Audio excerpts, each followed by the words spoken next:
What's up, everybody? Welcome to Devnexus.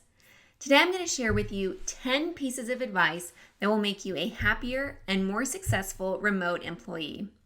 By the time this session is over, my goal is for you to be ready to implement at least one tip this coming week. But before I launch into my top 10 tips, I want to begin with my story of how I began working remotely. So to do that, we need to travel back in time to 2008. It was a simpler time. Tina Fey was amusing us all with her impression of Sarah Palin. We all thought rickrolling someone was hilarious. And Beyonce was encouraging men to put a ring on it. Well, that summer, my boyfriend at the time did just that. He proposed and I gleefully said yes. We returned to grad school that fall. Now, I was studying computer science and he was studying nuclear engineering. We ran into a bit of a problem. I was starting to apply to full-time jobs and get offers, while the recruiting cycle for his industry didn't start until the spring. The challenge was that there aren't many open nuclear engineering jobs at any given time, and they're in very specific locations. Ultimately, we knew we wanted to live in the same location. So I ended up with 3 job offers that fall in Raleigh, North Carolina, but I was afraid to commit to them because I didn't know where my fiance would get a job. So eventually, I decided just to put my cards on the table. I called up each of the hiring managers and I said, look, I can commit to working for you for a year in the office, but I can't really commit after that. I'm not sure if I'll still be living in Raleigh after a year. Will you let me work from home after a year? Now, one of the managers said, nope, not gonna happen. One of the managers said, well, maybe, it depends on your performance. And one of the managers said, yeah, that's no problem at all. So it was a pretty easy decision for me. I didn't care about the tech or anything else. I just wanted to be able to have the option of working remotely. So I accepted the job at IBM with the manager who would let me work remotely. My fiance received a job offer from a company in Maryland, so we were really glad I had the option to work remotely. We both graduated and began our full-time jobs, me in North Carolina and him up in Maryland. Now, my job was in CubeLand, and let me tell you, CubeLand can be the worst. I didn't have any windows, I had to be quiet, and people glared if I yelled down the CubeLand hallway to a friend.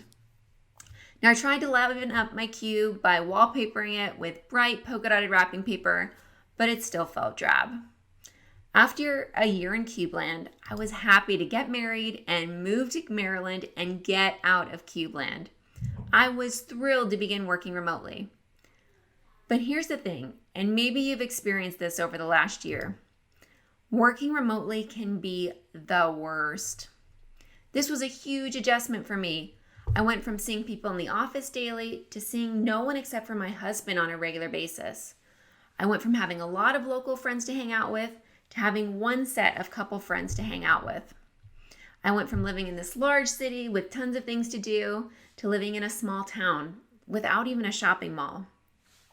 I went from living by myself in a neat, orderly apartment to living with a man who did not share my same standards of tidiness, and I saw the mess all day long because I rarely left the house.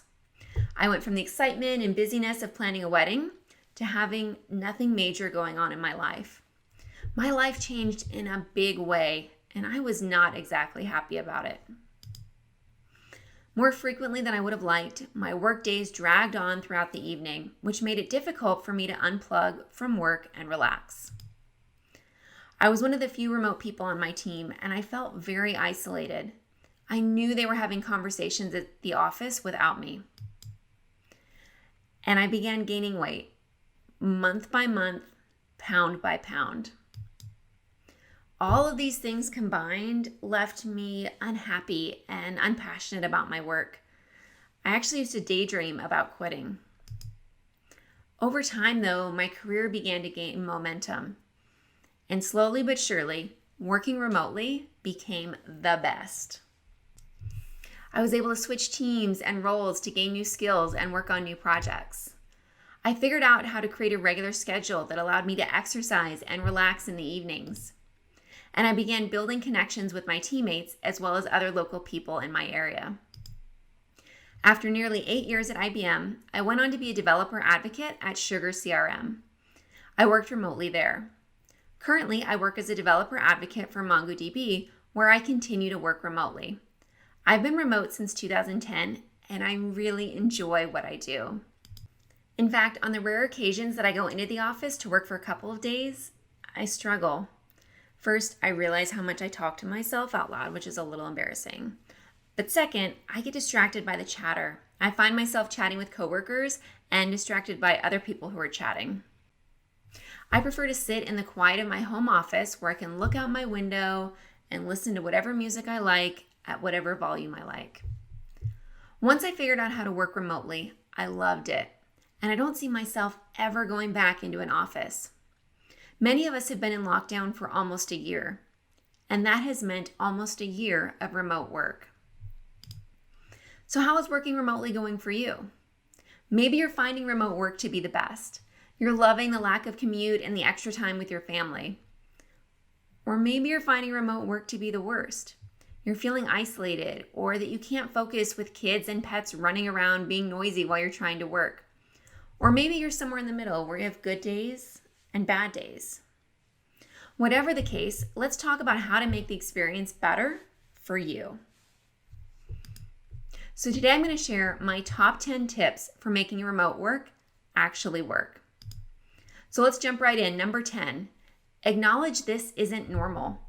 Life is not normal right now.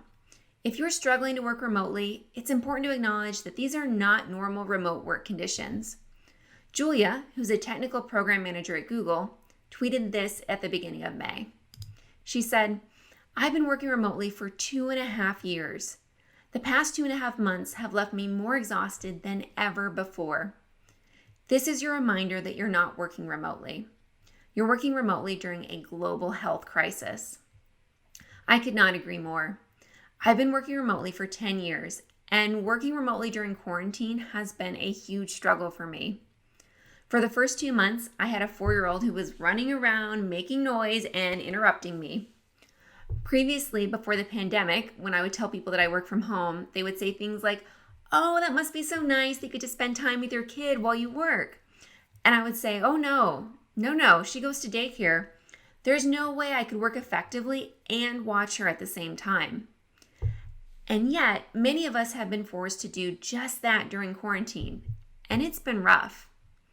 Perhaps you have noisy kids or roommates or pets. Perhaps you're stressed because of financial concerns, or you're worried about the health of your friends and family, or you just miss being around other people, or you're upset due to recent tragedies and racial injustice, or you're frustrated with politics. Whatever the case, life is not normal right now. Try to cut yourself some slack. Now, I know that's easier said than done, but seriously, try to cut yourself some slack and acknowledge that if you're currently struggling with remote work, you may do better once we return to more normal conditions, whatever that looks like.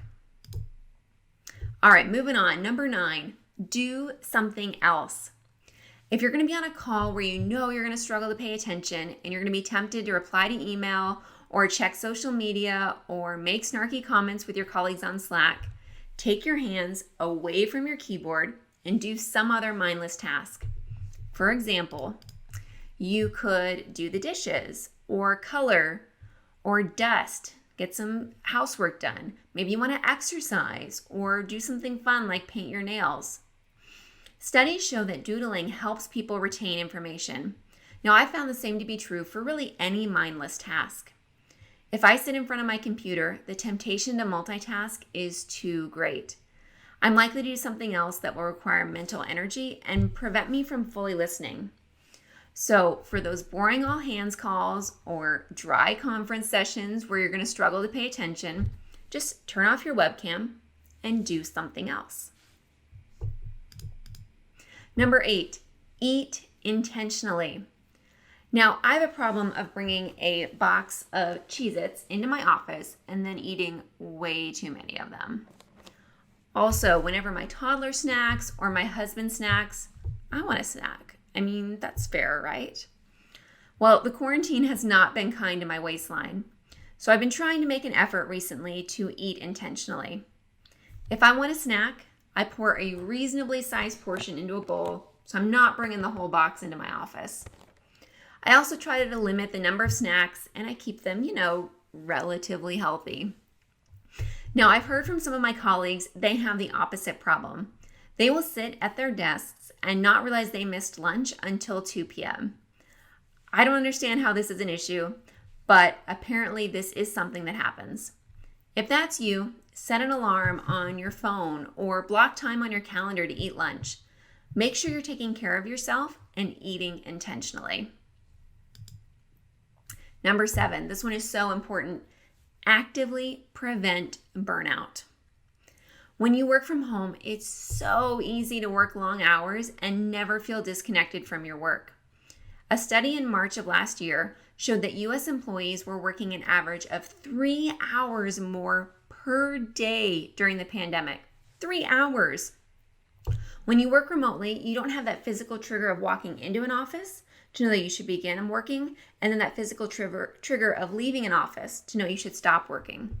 It's so easy for the lines to blur, especially when we have access to Slack or Teams or email on our phones. But here's the thing. Your employer has invested a lot of time and money to make you a productive employee. They don't want you to burn out and quit. If you leave, they have to start over and train someone completely new to be productive. Additionally, if you leave, you take with you all of that team knowledge that may not even be written down anywhere.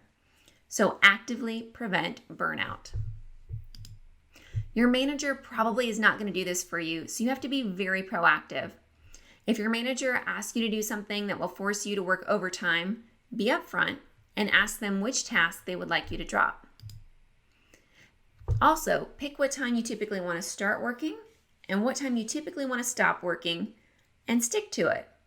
Now, emergencies come up, things happen, and that's fine, but for the most part, try to stick to that schedule. When your workday is over, turn off your computer. And if you have Slack or Teams or email on your phone, turn off those notifications as well. Completely disconnect whenever possible so that you can return to work each day refreshed and ready to do your best work. All right, moving right along. Number 6, be productive. Yep, it's important to actually do your job. Slack conducted a study during the pandemic and found that how long you've been working remotely in terms of experience makes an impact on how productive you are. In fact, they found that those who were new to remote work were twice as likely to say they are less productive at home. The study also showed that a majority of experienced remote workers say they are more productive at home. So over time, as you work remotely, you gather tools to help you be productive. So let's talk about some tools that you can use to help you be productive. First, set daily goals. I begin every day by looking at my task list and picking out the top 1 or 2 things that I want to get done that day. And then I do everything I can to get those done. This helps me focus on what's important and not just what's most urgent or what's easiest. Now, one of the most common questions I get is what tool I use to manage my task list. I use Jira as it's what my team uses. And I put everything in there, not just code I need to write, but I put things like if I need to prep for a conference session or if I need to take an e-learning course, everything goes in there. So I have one consolidated list that I can organize and prioritize. I also really like using Asana as it's what I use at home with my husband to manage our family's to-do list. I've also heard really great things about Trello. It doesn't really matter what tool you use whatever to-do list works for you. Once I decide what I need to work on, I have a tendency to get lost in my work. I could sit at my computer for hours without taking a break, except for maybe a quick trip to the kitchen to grab a snack that I will bring back and eat at my desk. It's not great. So I've set up reminders to move on my Fitbit. Every hour, my Fitbit will buzz if I've not moved enough. This is great as it helps me stretch and clear my head. Mental breaks will help you be more productive, so take them. On the flip side, some people struggle to get work done if they don't have the accountability of someone walking by to see if they're actually working. So if you're one of those people, I recommend trying out the Pomodoro Technique. It's named after the tomato-shaped kitchen timers like you see in this picture. The idea is to work in short blocks of time on a specific task, about 25 minutes, and then take a break. The great thing here is that it encourages you to avoid distractions like social media or TV or Slack messages, so you can create focused work time to get stuff done. So if you want to Google this technique, it's called the Pomodoro Technique. So to sum this tip up, set goals, take mental breaks, be productive. All right, we have made it halfway through our list. Number 5, embrace the kids. Now, this is not advice I would typically give remote workers, but these are not normal times. Do you remember this BBC interview from a couple of years ago? This guy is giving an interview on a very serious topic, and one of his kids rolls in, super pleased with herself. The dad is just mortified, and in fact, he tries to shove her away a bit. And then kid number 2 rolls in, and dad just can't believe this is happening. Now, mom comes in to save the day, and she does eventually manage to grab the kids, pull them out, and eventually she shuts the door. Now, to be honest with you, I probably would have been mortified as well. I'm a huge advocate for having childcare if you're working from home. It's really hard to be an effective parent and an effective employee at the same time. The thing is, kids are home right now, and there's very little we can do about it. I'm so impressed with the way Jimmy Fallon embraced his kids while filming The Tonight Show at the beginning of the pandemic. He knew his kids were going to be around, so he rolled with it. My husband and I have done our best to co-parent while working remotely, but it's been tough. I've been so appreciative of my manager who talks with my daughter and makes her feel special when he sees her on the call. My kid is much happier if she feels acknowledged. I found that if I let her come in, wave hi to everyone, she's much more likely to leave and play in another room. If you're working with people who have kids at home, please be kind to the kids. The parents are struggling, and a few kind words to the kids will make everyone feel better. Also, while it may seem like parents are the least productive people on your team right now, a Valor study showed otherwise. They surveyed people during the pandemic and found that those who were working from home with children saw a 2% productivity decrease. They found that those who were working alone without other adults or children in the home saw a 3% productivity decrease. Now, this really surprised me. My hypothesis would have been that parents would be the least productive group. So when you're checking in on your coworkers who are parents to make sure they're doing okay, also check in on your coworkers who are isolating completely by themselves. They may be struggling even more. Number 4, care for yourself. This is another one that's easier said than done, especially if you're caring for others right now. But do what you can to take care of yourself. Try to exercise a bit every day. Try to eat something healthy, and try to do something fun. Now, I'm an introvert, so maybe you think I'd be doing fine during quarantine, but I actually have way less time to myself now that everyone is home with me all the time. I found that taking slow walks by myself in the evening can really help. Sometimes I'll put my noise-canceling headphones on while I walk. I don't even play music so that I can really be alone with my thoughts. My husband and I decided a few months ago that we should each take a night off from parenting. Sometimes I'll meet up with a friend for dinner at a local park. Sometimes he'll go golfing. But we each need some time away from the daily grind of parenting. If you're feeling that way, see if you can lean on your support system. Maybe it's a spouse, maybe it's a friend, maybe it's a neighbor, maybe it's someone you can hire, but figure out how to get time to yourself. Now, for the extroverts out there, my guess is that you're also struggling. If that's you, create virtual coffee breaks, happy hours, game nights, or whatever with your colleagues, your friends, or your families. You know what you need, so make time for it. If you find that you're struggling with your mental health, I encourage you to talk with a therapist. Despite the fact that I've been working remotely for 10 years, the pandemic has hit me hard. A couple of months ago, I began meeting with a therapist for the first time in my life, and I'm really glad I did. She's helped me talk through some situations and feel like I'm regaining control of pieces of my life in a world where I have very little control. If you're struggling, know that you're not the only one. Reach out if you need help. Care for yourself.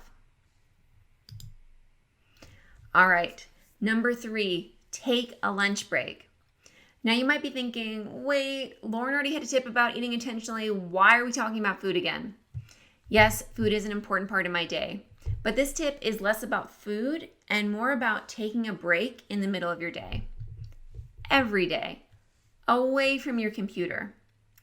As a working mom, my lunch break is one of my favorite parts of my day. It's my guilt-free time to sit quietly and enjoy watching whatever TV show I want that no one else in my family wants to watch. I have a weakness for bad TV, and I enjoy watching it without being interrupted 500 times. But maybe you're not a TV person. Maybe you prefer to read a book or a magazine. Maybe you want to listen to a podcast, or maybe you want to go for a walk or exercise.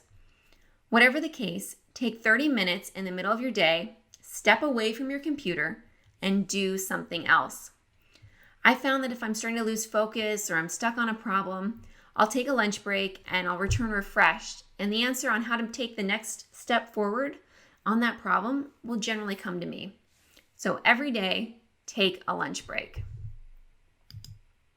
Okay, I've saved my most important 2 tips for last. Number 2, ask for what you want. I attended the Grace Hopper Celebration of Women in Computing a few years ago, back when we could attend conferences in person, and a moderator asked a keynote panel, if you could change one thing, what would it be? Tella Whitney's response was so simple, but it has stuck with me all these years later. She said, if I could change anything, it would be that each and every one of you would ask for what she wants. Now, typically when I share this with people, I encourage them to ask for a promotion or a raise or a growth opportunity. And I still stand by that advice. But I want to really encourage you to think about what you want right now from your company, your spouse, your roommates, your kids, and then ask them for it. I've been reading a lot of articles about how to successfully work remotely with kids during quarantine. And some of the articles have suggested that you simply explain to your kids that you need focused time to work, and then supposedly the kids will allow you to work for an hour or 2 uninterrupted. Now that sounds really great, and maybe that works for older kids, but I can assure you that did not work for my 4-year-old. So think about what your ask is, what's within that reasonable scope of possibilities, and then ask for it. Now in my case, I told my manager I was struggling to work with my toddler at home, and I asked to take advantage of parental care leave. Now, my management team was really supportive. The company was offering those with dependents the chance to take a couple of weeks off, and my manager offered to let me stretch those weeks out and work part-time for longer instead. This was a great fit for both my family and my team. My family would have had a really tough time without this option. Perhaps you want to ask your manager if you can shift your schedule around and work different hours than you typically do. Perhaps you want to ask your manager if you can take time off as part of FMLA because working with kids just isn't working. Perhaps you want to ask your boss for a new desk or an external monitor. Perhaps you want to ask someone if they can watch your kids so you can have a night off. Perhaps you want to ask your roommates if they can stop playing loud music at 10 p.m. on weekdays so you can maintain a regular sleep schedule. I know it might seem scary or uncomfortable, but the people in your life probably don't know what you need or what you want. So ask for what you want. All right, we've made it to my final tip for you today. Be a great PR agent for yourself. Now, I'm shamelessly borrowing this tip from a keynote that Nora Denzel gave several years ago. She encouraged us all to be great PR agents for ourselves. Your colleagues and your managers probably don't know all of the amazing things you do. So tell them. If you solve a really hard problem, tell them about it. And don't just say, oh, I solved this and it was no big deal. Explain why it was hard or time consuming. When you're remote, people don't see what you're working on, so you have to advertise your work. If you have a daily scrum or a weekly status meeting, show up ready to tell your team what you've been working on. And be conscious of the words you're using to describe yourself. Control your press release. Now, I gave a conference talk a couple years ago, and a vice president from my company asked how it went. I said, well, I got really nervous, so I started talking really fast, and then I started coughing, and my throat got really dry, and I lost my train of thought. And he said, I heard it went great. And I thought, oh my gosh, here I am wrecking the press release that someone already gave about me to a vice president, and I'm just telling them what an awful job I did. So if you do a great job, let people know about it. And there are different ways you can do this, and it depends on your team's culture. So if someone gives me a compliment on Twitter or email, I just forward that right on to my management team. It's an easy way to brag without it seeming like I'm bragging. If someone gives you a compliment verbally, you can always ask them to email it to you or your manager. You can also create a culture of compliments on your team. If you compliment your teammates and you make it normal to do so, they're likely to compliment your strengths as well. Just make sure your compliments are genuine. And that's a win for everyone. So, number 1, be a great PR agent for yourself. All right, so there you have it. Those are my top 10 tips for making remote work actually work right now. So I'm going to recap these tips for you. As I go through these, I encourage you to pick one tip you can implement over the next week. So number 10, acknowledge this isn't normal. If you're struggling to work remotely right now, know that there are a lot of other factors at play. Remote work may not necessarily be the problem. Number 9, do something else. If you're going to struggle to pay attention during a meeting, do a mindless task at the same time. Number 8, eat intentionally. Portion control your snacks. Schedule lunch if you need to. Number 7, actively prevent burnout. Do what you can to work a consistent schedule. When you're done working, turn off your computer and turn off your phone notifications. Number 6, be productive. Set daily goals. Take mental breaks. Use the Pomodoro Technique to stay focused. Number 5, embrace the kids. They're around right now. Let parents know that it's okay. Number 4, care for yourself. Every day, try to exercise, eat something healthy, and do something fun. Talk with someone if you're struggling. Number 3, take a lunch break. In the middle of your day, step away from your computer for 30 minutes and clear your head. Number 2, ask for what you want. People probably don't know what you want or need unless you ask. So ask. And finally, number 1, be a great PR agent for yourself. Advertise your work and be conscious of the words that you're using when you do so. So what tip are you going to try this week? I'd love for you to share in the chat. And with that, I wish you well on your remote work journey. I hope you find both happiness and success. You've got this.